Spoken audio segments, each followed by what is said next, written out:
sun is this self-shining sun. Yeah. So the motto, the moral of the story for this month is what? Do not be afraid to shine. Shine on. That is the moral of the story.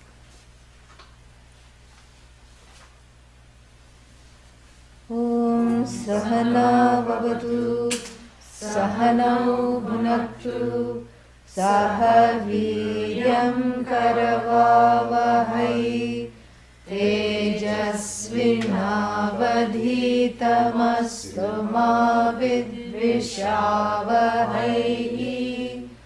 Om Shanti Shanti Shanti.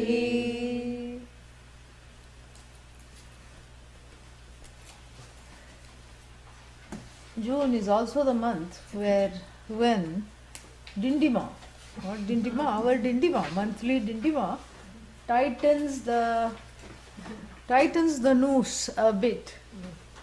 What is the noose? The noose of our understanding. Yes. So even in any stringed instrument when you play, it has to be taut, It has to be tight, otherwise it will this loose, out of tune sound.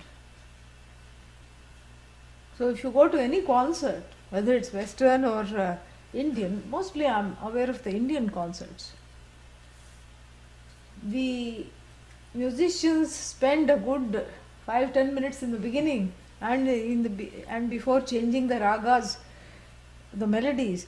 They spend, the tabla person will be doing this, the acoustic instrument, they will be tuning it up, and the stringed instrument person will be tuning up, tightening the chords, Otherwise it doesn't play harmoniously or melodiously.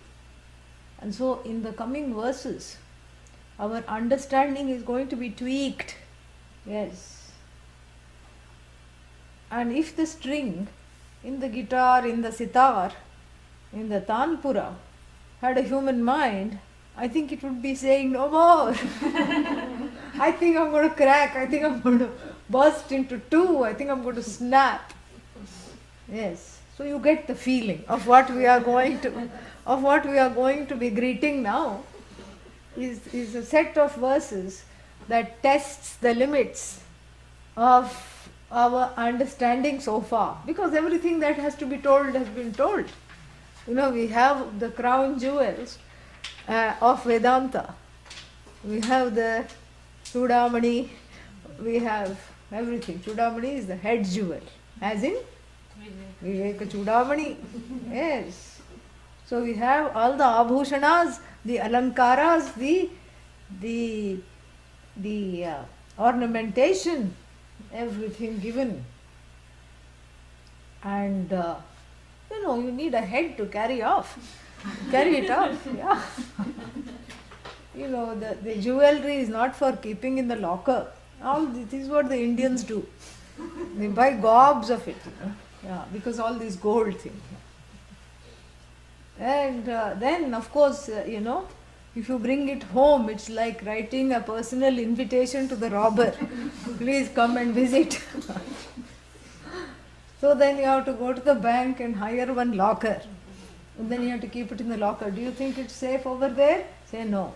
No, because the bank says that we are not here to just encourage you to keep everything in lockers. You have to operate it 3-4 times a year. Otherwise, they'll just open it and give it away to the government. So if it is unused for a period of time. So there also you have to keep going and seeing. But Vedanta is not like that. So all the treasure is yours, nay, it is you, but it has to be, what's the word for it? It has to be used. The treasure is not for keeping in the locker somewhere. On the bookshelf, nicely dust the book. And yes, I have studied this whole book. Now, now we are entering the 60s, there are 90 some verses, so 2/3 done. And one day it will be over, one of these months. You will not have any Dindima anymore. And that, it's not to dust the book and keep it. The book is not the treasure. The book is the messenger of the treasure, that is you. The book is showing you the truth of yourself, and that you is something which is so new and at the same time ever so old. It is new and it is not new. And what the point is to use this treasure by just shining on. Yes, that's what the whole thing is. Use the treasure.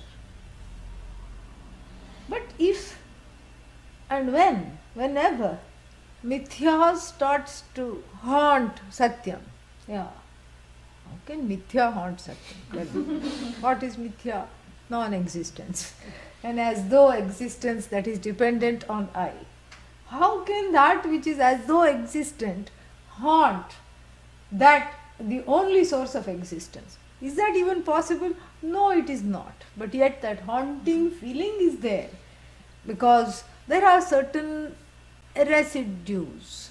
There are certain residues of the past, there are certain problems, certain ways in which the old hasn't given way to the new. Some hanging on. Mithya hangs on. Hangs on.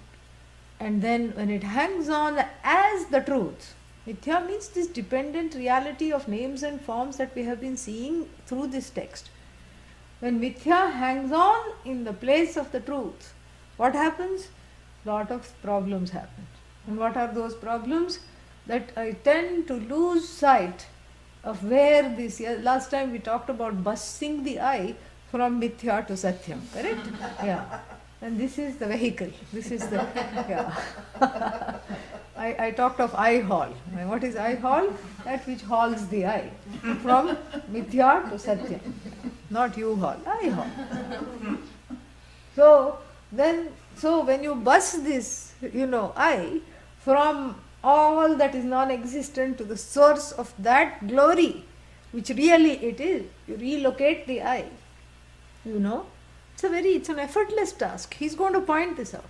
This relocation is not like even moving a house. Moving a house means you have to first go and stand like a beggar in front of every grocery store. Give me boxes, give me boxes. And then you have to bring home the boxes, and then you have to pack the boxes. And then you have to think of all the subscriptions from electricity onwards. And then you have to, first look for the new location, and then you have to get one U-Haul, and then you have to pack the boxes, tape the boxes, number the boxes, say what is on it, because you're going to promptly forget what's in it as soon as you have packed. Then you have to take all these things and then actually move and then unpack over there and put everything away. And of course that house is not going to be like this house, everything is different, so nothing matches, nothing fits anywhere it's supposed to be. This is, this is the everyday move. But here, the busing of this I, the relocation is effortless because it's already you. It's an orientation that is relocated. It's an as though move that definitely is extremely moving and relieving. But it is not full of any kind of effort. It is effortless. It's being yourself. How hard it is to be yourself. Oh, you don't know me.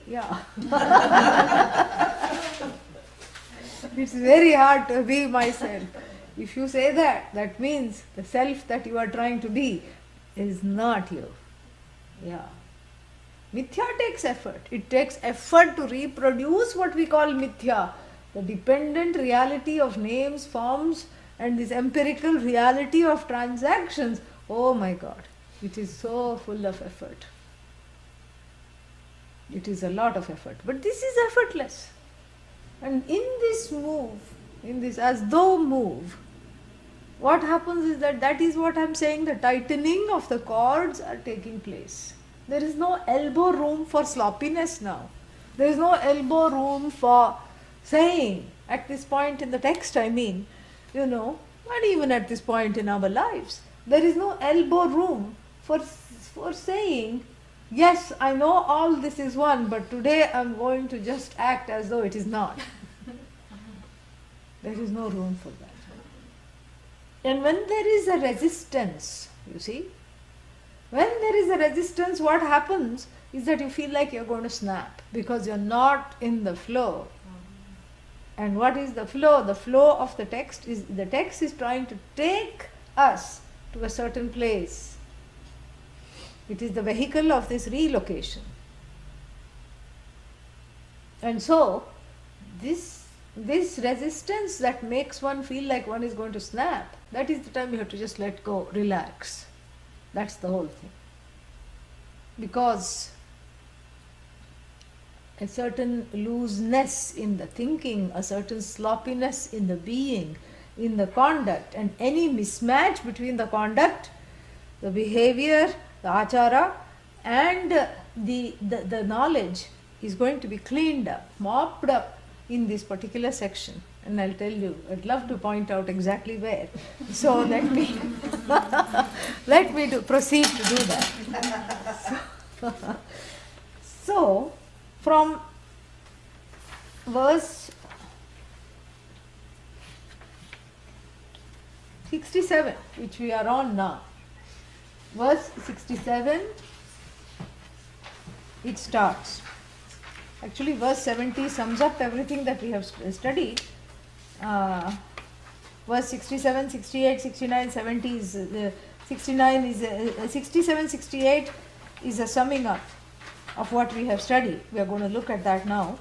And then from 69 onwards, there is the tightening and the reiteration of what we already have seen, but without any scope for looseness.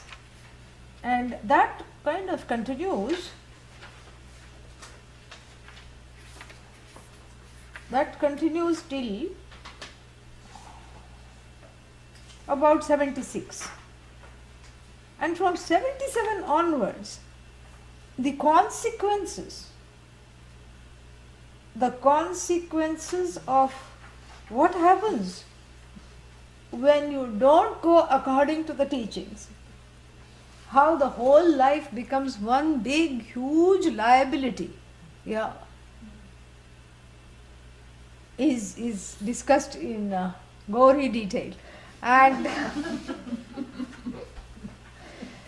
more as a way to, as like what Vedanta does best, aversion therapy, right? So if you know the details, then you will not fall into that little canyon over there.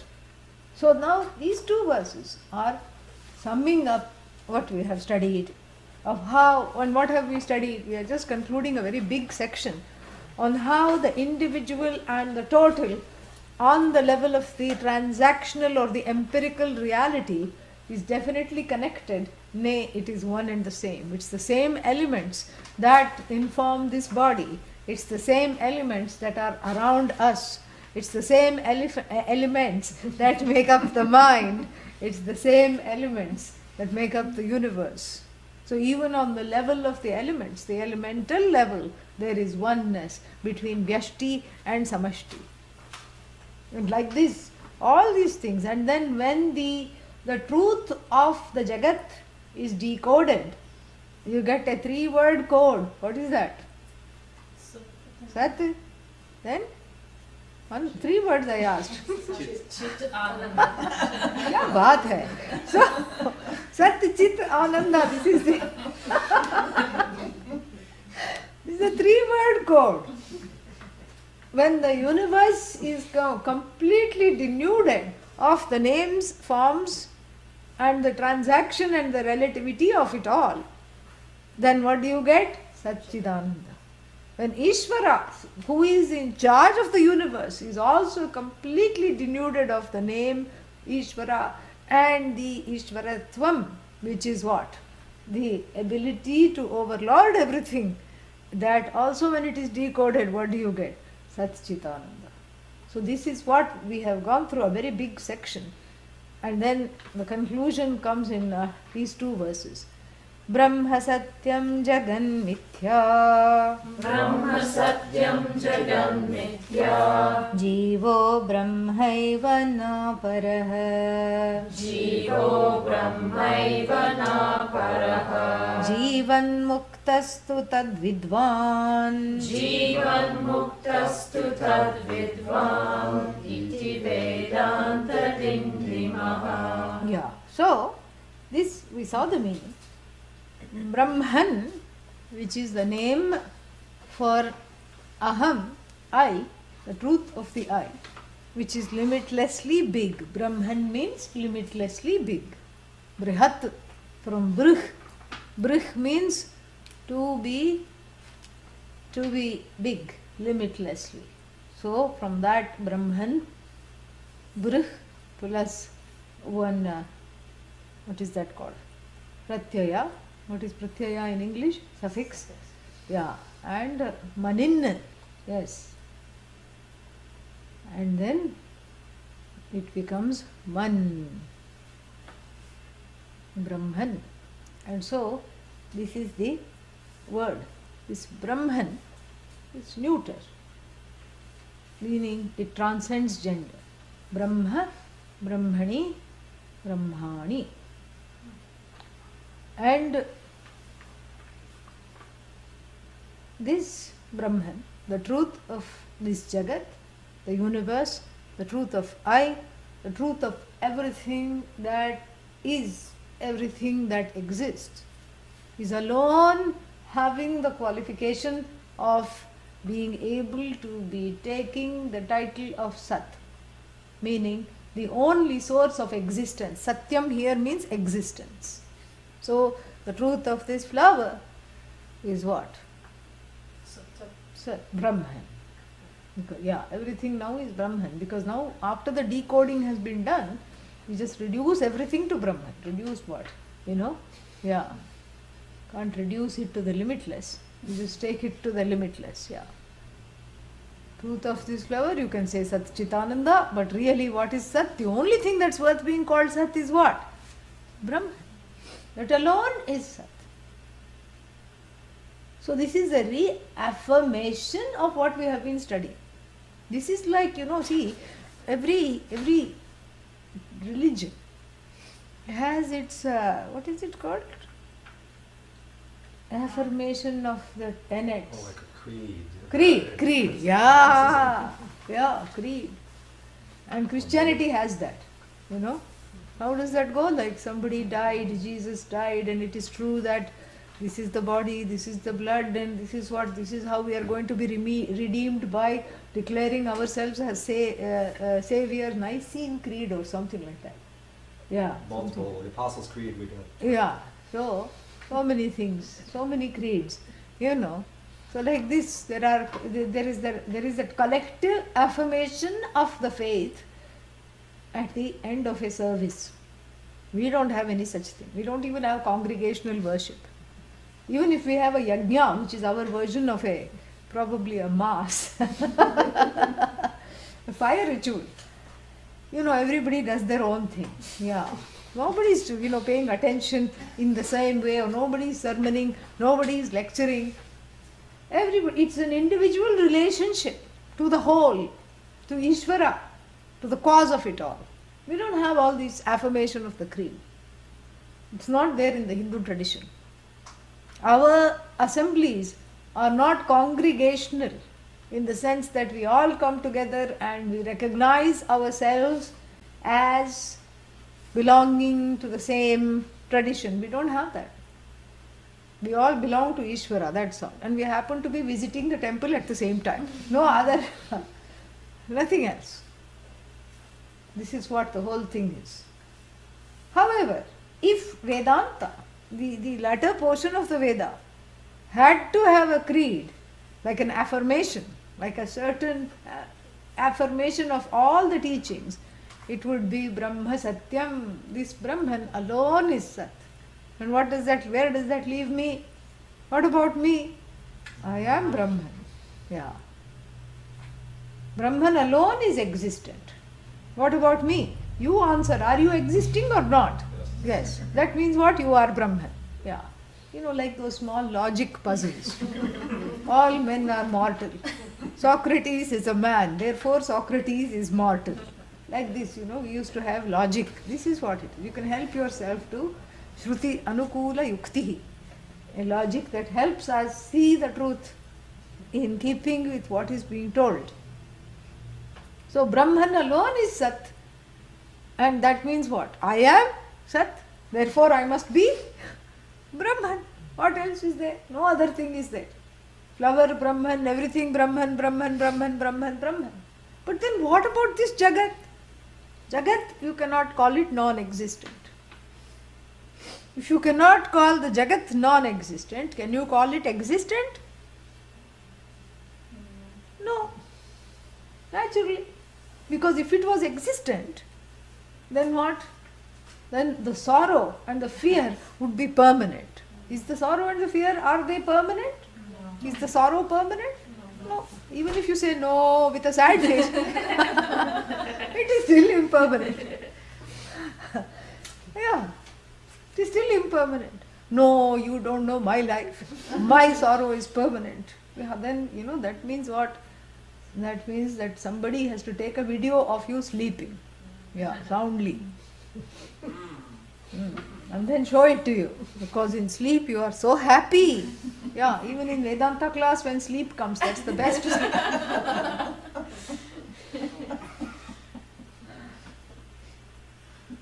Can you say it is permanent when it goes away in sleep? It goes away at brief times when you are having a good time. It goes away when you are in nature. It goes away so many times. That means when it has a swabhava, a nature of going and coming, then it is not, you cannot call it permanent. Oh, so sorrow is impermanent? Yeah, it is impermanent. So therefore what? You are Sat, you are Brahman, you are limitless. This is the first, reiteration of everything that we have studied. It's being summed up in this and the next verse. You are alone, that is nothing other than this. Brahma eva Sat. Brahman alone is Sat. And Sat alone means existent. You alone are existent. There is no place for you plus your sorrow. There is no place. Yeah, like infinite plus finite. How? There is no room. By any logic, by any stretch of the imagination. Then what about this Jagat? Jagat means the manifest universe, including this body, mind, sense complex. What about it?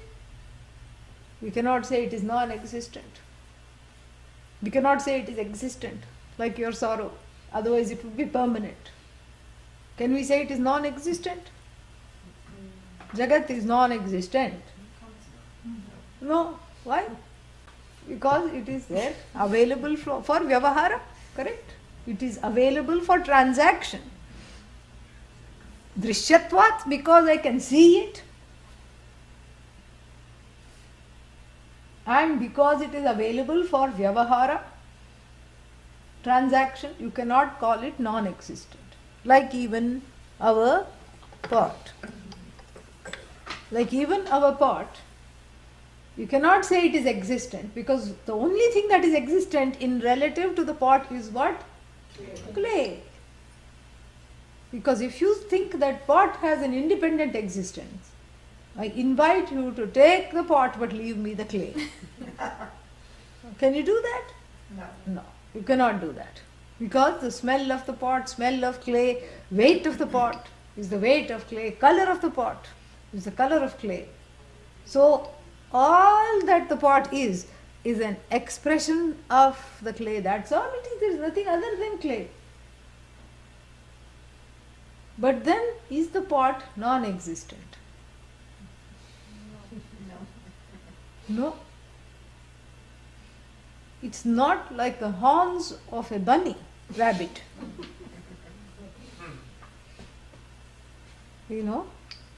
somebody to play a trick on a king.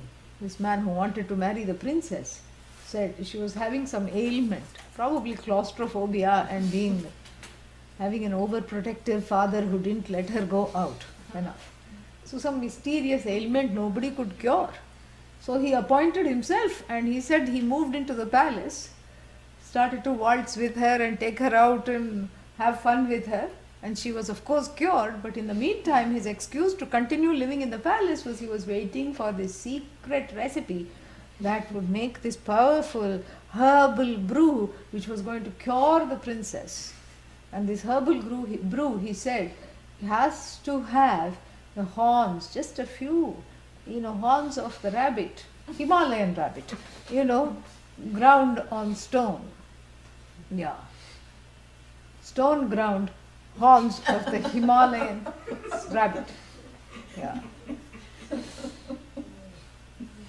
And the king, being gullible, dispatched all his ministers and all the people there. And this fellow happily became the guest of the palace. And then he said, then when they didn't come back, because the sentries that were dispatched were told, if you don't find it and come back, your head will be cut off.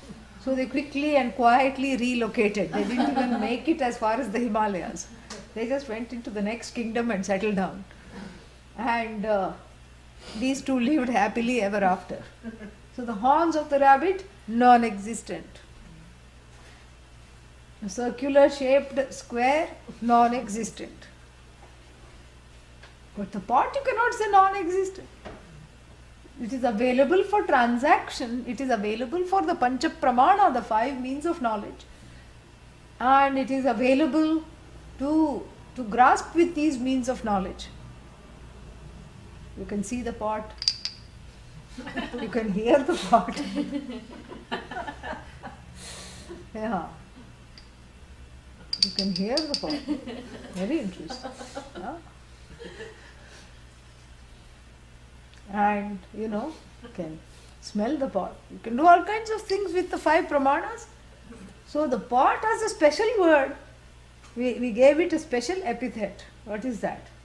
Mithya. Mithya means the pot is dependent upon clay. Anything that is mithya derives its existence from Sat. Like even the pot is depending upon clay and deriving its existence from clay. Like even the shirt derives its existence from fabric. And then it's a dependent reality. And then it cannot be categorically affirmed, cannot be categorically dismissed. And to put this in elegant, eloquent Sanskrit, Sad asadbhyam anirvachaniyam mithya.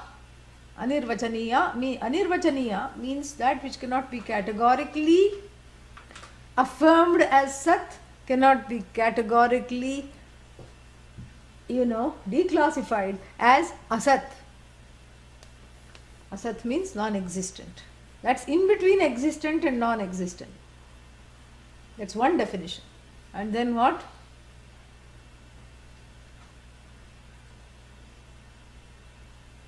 What is the other definition? Non-separate from Sat. Mithya is Sat. Sat is not Mithya. This we have to understand.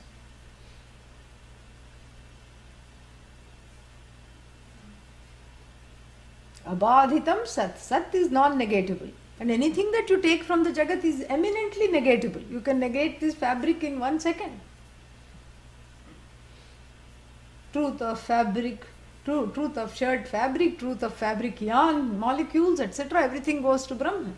And everybody is in emperor's clothes, really. I mean, you can negate it in 1 second. Yeah, it is really not, ultimately not that.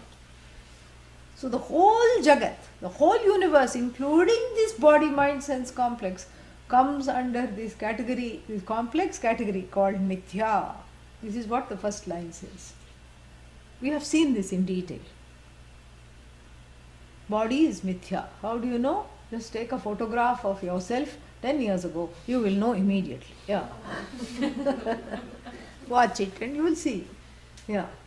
So many things that were there 10 years ago are gone, like hair, teeth, etc. And then so many things that were not there 10 years ago are here, like wrinkles, etc.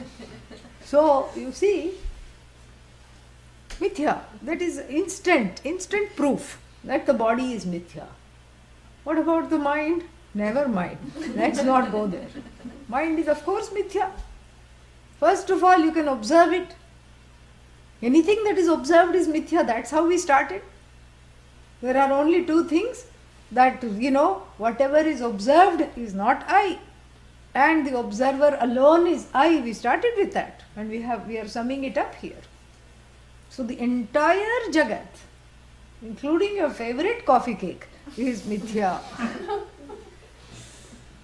It's just mithya. Mithya, mithya, mithya, mithya, mithya, mithya, mithya, mithya, mithya. Anything that you see, mithya.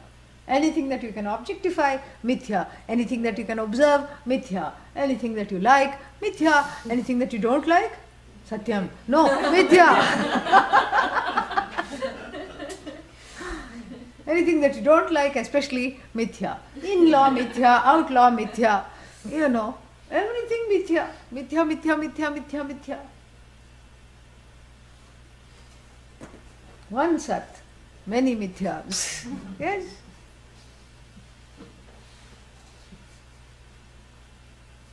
Like a cat among the pigeons.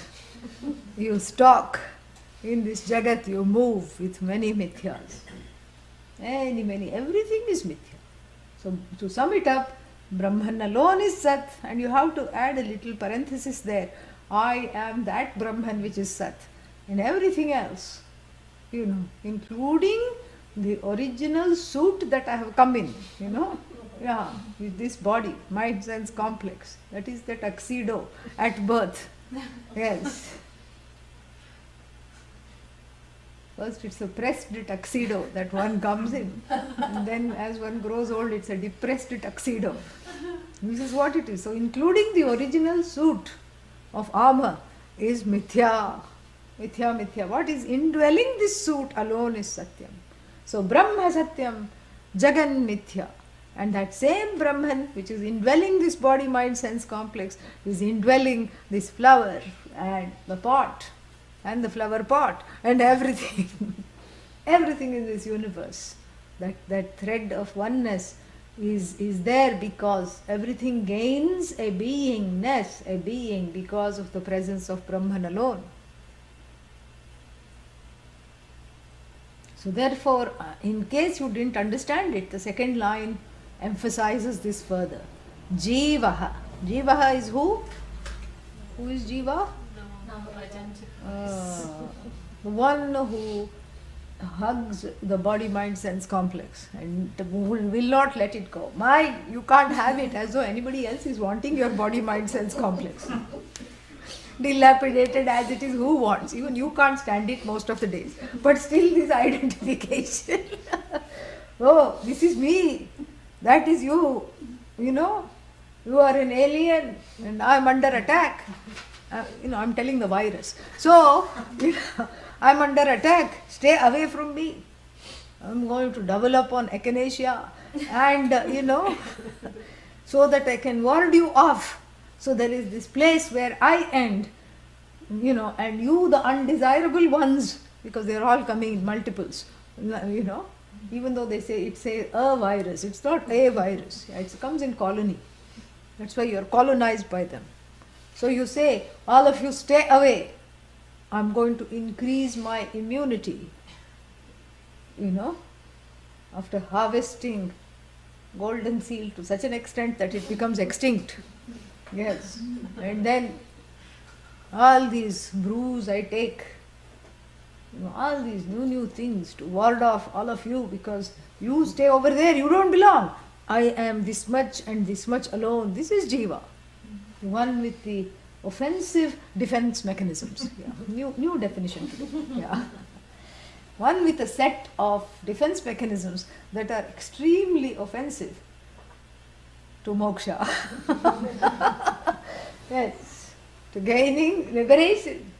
So, this fellow who identifies with the smallness and at the same time wants to become limitless without seeing that I am already limitless. It's a very backward thing. It's like saying that, it's like the person who is very, so sometimes the kings used to do this in ancient times. They wanted to know how they were being seen, how the kingdom was running, etc. So they would dress up as a beggar. They would wear tattered. The fellow is the king. He is dressed up in tatters and has a walking stick, dresses up as an old beggar, a walking cane and a begging bowl, and goes around the kingdom incognito to find out how things are doing. And then gets offended when people say something. Hey beggar, shoo! He gets offended. Why? Because he's forgotten. He got identified with a garb. He forgot that I'm just here trying to be unobtrusive and see how the kingdom is doing, see how the people are treating each other, and then take all this information back to the ministers, the cabinet, and tell them how to change things. So he went to a temple. In front of the temple always people are fed. So he went to in front of some ashram or temple, he went down and sat, or he was trying to sit. And the trustees of the temple, the people who were caretakers, and the purohits, the priests, shooed him off.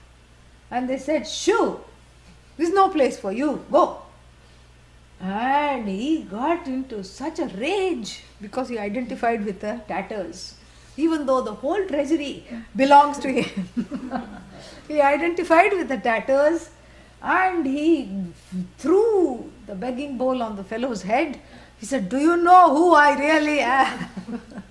How dare you speak to me like this? He identified with the tatters. And this is the jiva, identifying with the tattered body, threadbare mind and the complex set of senses, identifying with it as the ultimate sat, as the reality. See, these are the costs of taking mithya to be satyam. That's why one either flies into rage or covers in fear and sorrow. That's the only possibility. Yeah. So this is what the whole thing is. So this is the new entity is born. What is born?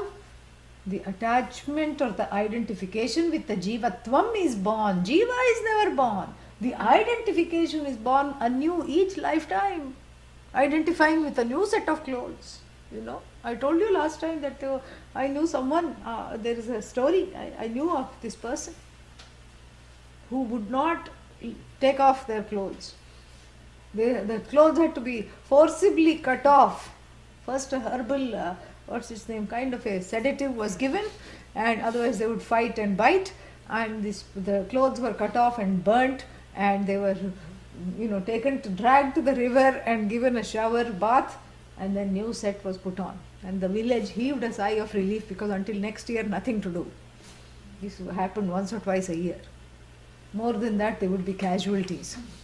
So like this, the jiva is the one who completely identifies with the body, mind, sense complex and keeps looking for the truth of oneself wherever it is not. This is the problem. This is what is called jiva. The one who has identified oneself with everything that is wrong and everything that is limited, everything that is finite. Jiva. Who is this jiva? Jivaha Brahma. Next line.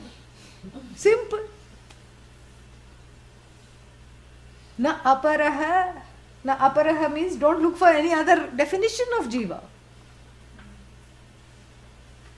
Because the problem with this mind is not only are you feeling sorry for yourself, that is a sorry state, you want other people also to feel sorry for you. Why? What should we do now? That's bad enough that you are feeling victimized and you are feeling extremely sorry for yourself. On top of that, you get offended if other people don't commiserate. And when people commiserate in groups, it is jiva support group. Yes. That's all it is. Each one, crying out loudly, oh, that happened to you, oh, that happened to me too. Wait till you hear my story. Nobody can wait till their turn comes to sit and cry, cry, cry, cry, cry. Why simply cry? Oh, because it's, even though they say when you cry alone, that's not true. When you cry, you can whip up a support group. Yeah. Just put it in Craig's list, everybody will come. Yeah. New support group of people who feel sad because there is nothing to cry about. Immediately it will come. Become very popular. Yeah. This is what the whole thing is. Crazy. Jivas are crazy. Yeah. But who is this Jiva really? Brahma. Na eva aparaha. Not indeed ever other than Brahman. Because there is nothing other than Brahman. So this Jiva, this king of all treasures, the treasure of the truth of oneself, the treasure of limitlessness, the treasure of all glories, the storehouse of the treasury of all glories, the storehouse of limitlessness, laments because it carves out a little jail for itself. And then first it says, let me in, that is its mantra. Let me in, I want to belong. I want to belong in this little world of smallness. Let me in, let me in. So it makes the bars of the cage. And then it locks itself up. Throws the key away because I am in. And then what? Then the mantra changes. What is the mantra now? Let me out. I want out. Let me out. Guru. Guru. That is the time you think of Guru. Because nothing else works. Yeah. Even if you have smuggled a file and filed the bars of the cage, and nothing happens. You cannot, the Jiva has fattened itself up, the ego, saying I'm all these, it's like a collection of finiteness, so it's too fat to fit through the bars of the cage, cannot escape that way. You're not a cat, that can go through easily. You don't have, flexible bones. And Jiva has put on weight. How? Because a collected hoarding the smallness, hoarding the sorrow, the finiteness, this fellow is, in this prison, cannot escape through the bars. Locked up. Forgot where the key is. Forgot that the key is oneself, really. Shouts for help. And the bars of the cage are not visible to the poor guru who comes to assist. But you are already free, the guru says. And the Jiva cries, I'm claustrophobic. This is terrible. Look at all this.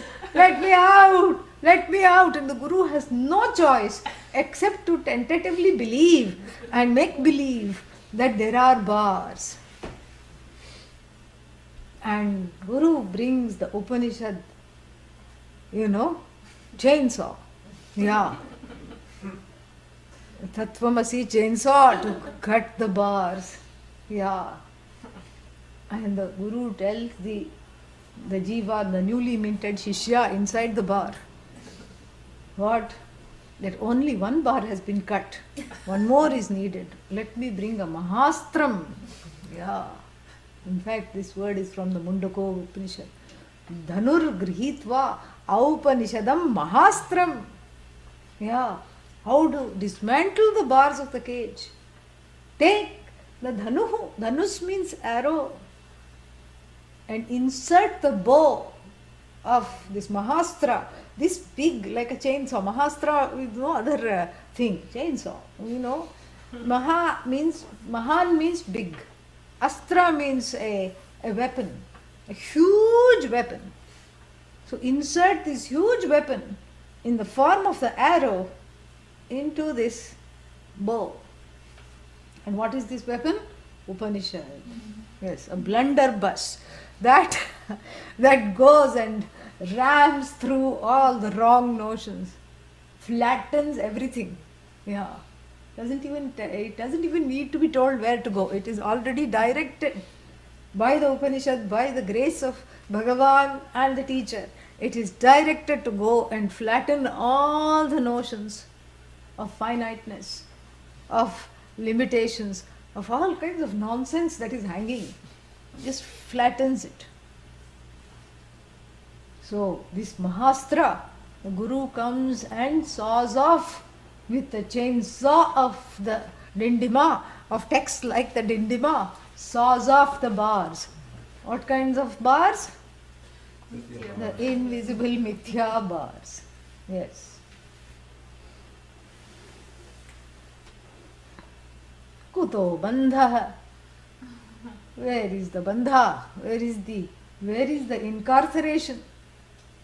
Kuto moksha. Where is there? Where is the freedom? Who is incarcerated? Brahman? Brahman is incarcerated. How? How dare anyone put Brahman in jail?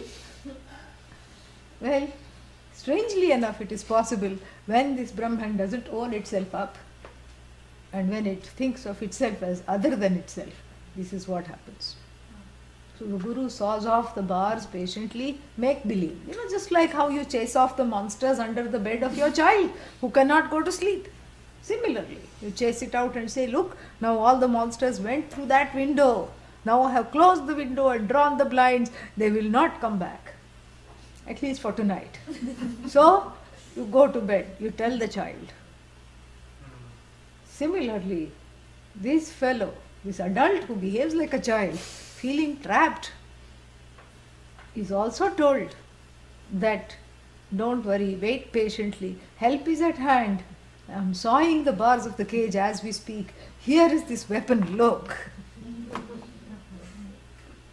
And this is how the Jiva is told. Jivaha Brahma na eva aparaha. Yeah. And the one who knows this is called Jivan Muktaha. Mukta means free. From muj to free. Jivan Muktaha means free while living in this dilapidated body, mind, sense complex, in this dilapidated universe of names and forms, and equipped with this mind full of raga dveshas, full of all kinds of things, full of desires and aversions, still free enough to occupy this body, mind, sense complex that is far from perfect, free enough to occupy the other manifestations in this universe and to interact with them that are far from perfect, free enough to be infinite, living and negotiating transactions in a finite world of names and forms. Because I know the truth. One is called, one is not under the spell of Jivatvam. The bars of the cage are dismantled one by one. The bars of association, with the body, with the mind, with the senses are all cut off through this knowledge. And what happens? The Jiva has an out-of-body experience? No. The Jiva is no longer Jiva. What is Jiva? Brahman. Yeah, anything I ask today, the answer will be Brahman, okay? Yeah. What is Jiva? Brahman. So now this Brahman is having an as though guise, whether it's of beggary or whether it's of a man's guise or a woman's guise or a child's guise or a guise of so many occupations, lawyer, doctor, professor, all these guises, and masquerading in the universe along with other same Brahmans in other masquerade balls. It's a masquerade ball. Yeah, you just have a mask and you go and you dance with everybody and you don't know who they are. And here in this Brahman ball, when you unmask, everything is Brahman. Yeah, it's the same person. That's why we have these stories, very powerful stories in the Puranas of Krishna. The milkmaids were dancing and Krishna comes and dances in the center. Krishna is the manifestation of this limitless joy, Ananda. And when Krishna dances, all the milkmaids feel, I wish he was dancing only with me and not in the circle. And you know what happens? So many Krishnas. Every milkmaid has a Krishna as the partner. How is that possible? This is exactly what is illustrated. Then every milkmaid is dancing with Krishna. And then if she tries to look over her shoulder and see if the other milkmaid also has Krishna, this Krishna, her Krishna disappears. Because there is no room for duality. And as long as she is in that joy, that Krishna remains with her. Very metaphoric, beautiful. Very nice. And of course the Western academics who don't know this, they say, oh, Krishna so promiscuous, is having multiple affairs with so many milkmaids, simultaneously, Yugapat, this is not fair, what is wrong, this Hindu tradition is so promiscuous. This is not about promiscuity. This is an allegory. This is an allegory of Purnatva. Purnatva means that fullness, that being, that being that one strives to be. So really moksha is nothing other than every gopika, every milkmaid having who? Krishna all to herself, because she is Krishna.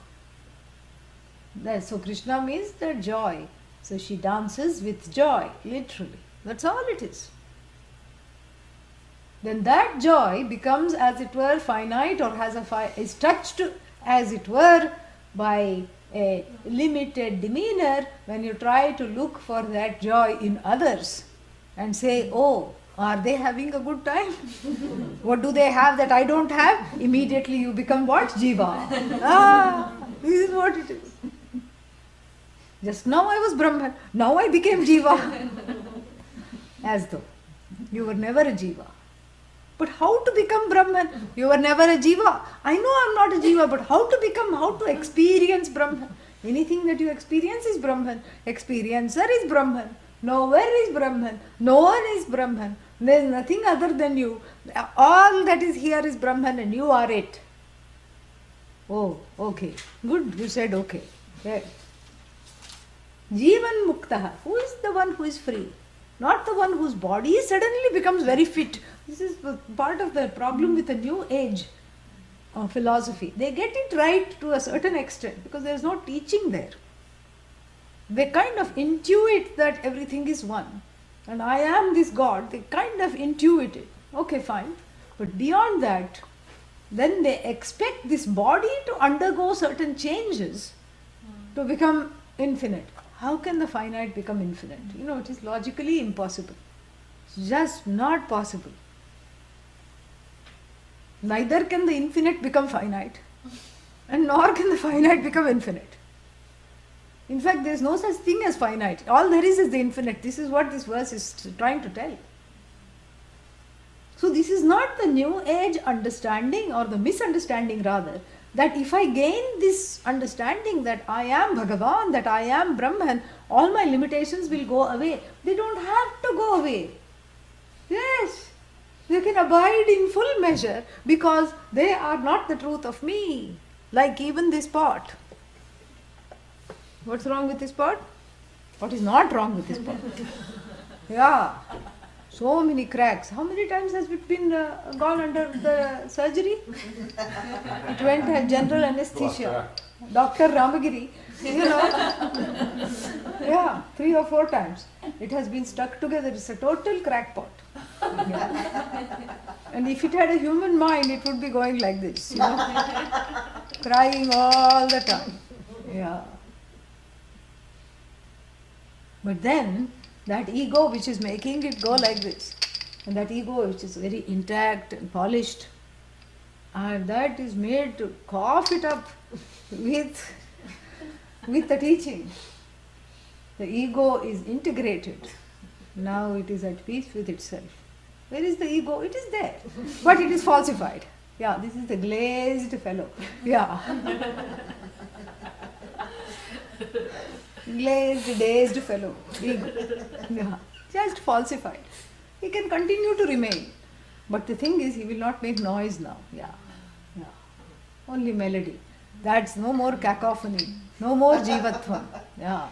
He's not making noise. See? Yeah, I'm cheating a little bit. In the interest of the story, you will indulge me. This is Jivan Mukti.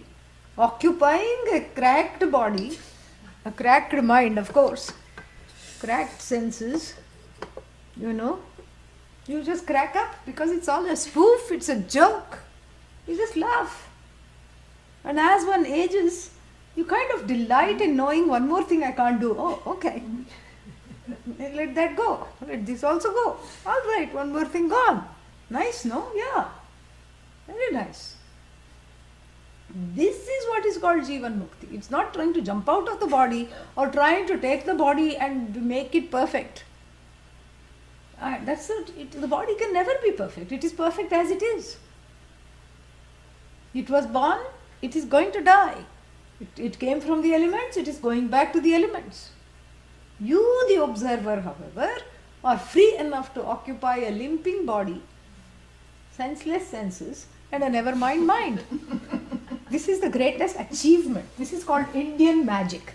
Yeah, you don't have to make anything disappear. You don't have to do some sleight of hand and wear long sleeves and say pot, no pot. You don't have to do all that. Indian magic is while showing the pot in full view, you negate it and say, all clay, where is the pot?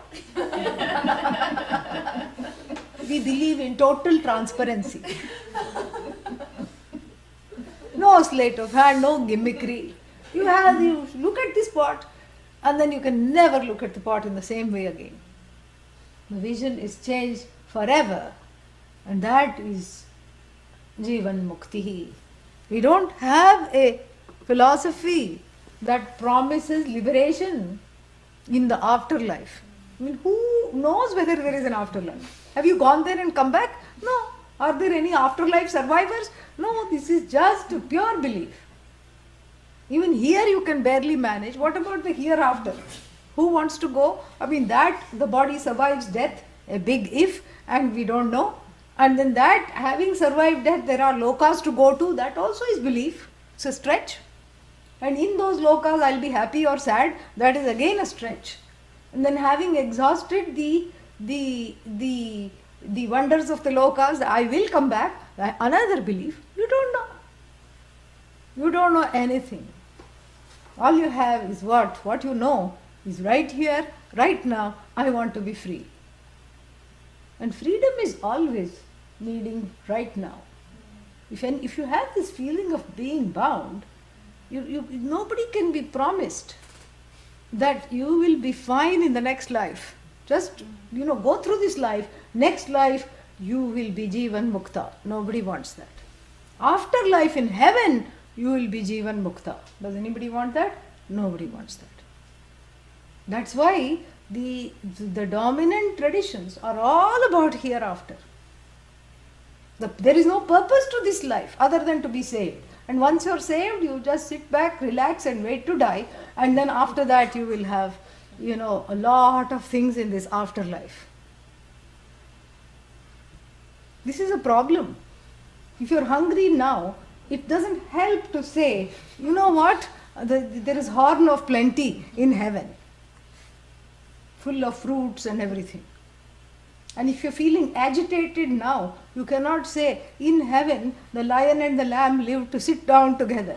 Yeah. In fact, they become one. All there is the lion.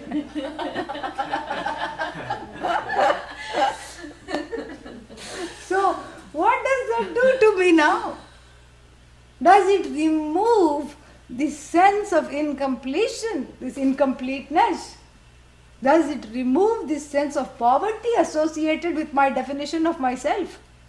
Does it remove the smallness? Does it remove the longing? Does it remove anything? It doesn't. Moksha, the desire to be free, mumuksha, is an uncultivated desire.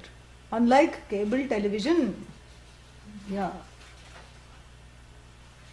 But how do you know cable television is a cultivated desire? I thought it was uncultivated.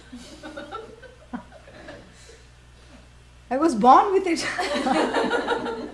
In fact, I was born in front of the television.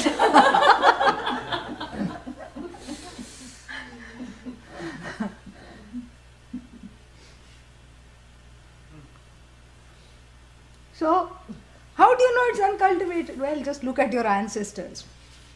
Did they have TV? Did they not? That's what the child will say. Current day teenager will say. They lived fine, you know. They were okay. So whatever were luxuries in the life of the ancestors, great grandparents, etc., became necessities in the grandparents' age. And whatever were luxuries in the grandparents' age have become necessities in the parents' age. Whatever were luxuries in the parents' age have become necessities in our age. And it will continue. Just because something is perceived as a necessity, it's not. And so therefore what? But certain things are uncultivated. The desire to eat, it's not a cultivated desire. Yeah. It's not that if I work on the desire to eat and let it go, I will not be hungry again. It doesn't work that way. Desire to drink, cultivated or uncultivated? Uncultivated. Desire for shelter from the elements, uncultivated. Desire for moksha, uncultivated. It's not cultivated. But then if you do another little analysis, you see that for every uncultivated desire, the solution is already been given by Ishvara here and now. Right here, right now. Right here, right now. When the baby is born, it doesn't say, let me bring a milk bottle just in case. Yeah, let me pack some milk. And let me come with an oxygen tank because I've heard that the air, I don't know what it's made up of. Which loka I'm being born, I don't know. It is not born with an oxygen tank. It just comes and opens its mouth and breathing takes place. And without GPS, all the animals that are born find the way to the mother's breast. Most of them are born with their eyes closed. They don't look. And they're not born with a GPS. Okay, let map, you know. Map to milk. Let us see. Take a left here. Yeah. Go here. You know, nowhere it is there. They find their way. Yes. They find their way. This is the system. This is the impeccable system. This is an inevitability that you will want to feel free, inevitable. That you are going to feel bound, inevitable. That there is neither bondage nor freedom, that is the truth. But this feeling will be there and this longing will be there, it's inevitable. This is a part of this manifestation. Where like a bloodhound you sniff your way to moksha. That's how it is. And you do whatever it takes to be in the place of knowing. This is what the whole thing is. That is Jivan Muktaha. This is the one who is Jivan Mukta. Jivan Mukta means not someone who is, who can foresee the future or who's got some special siddhis. Yeah. You don't need siddhis. If you have a buddhi, it's enough. Yeah. Replace the desire for siddhi with buddhi. Buddhi means this faculty of knowing. The siddhi means all these, making things out of nothing. You don't need all that. You don't need all that. All you need is a buddhi, a cognitive faculty to know that this feeling of bondage is not real. You alone are real. This feeling of bondage is a superimposition, and as though superimposition upon that infinite I. More about Jivan Mukta I want to discuss. We'll take a 15-minute break and come back. Om Purnamadah Purnamidam Purnat Purnamudachyate Purnasya Purnamadaya Purnamevavashishyate. Om Shanti Shanti Shanti. Harihi Om Shri Gurubhyo Namaha. Harihi Om. If there are any questions online, you can write it. After coming back, I will see.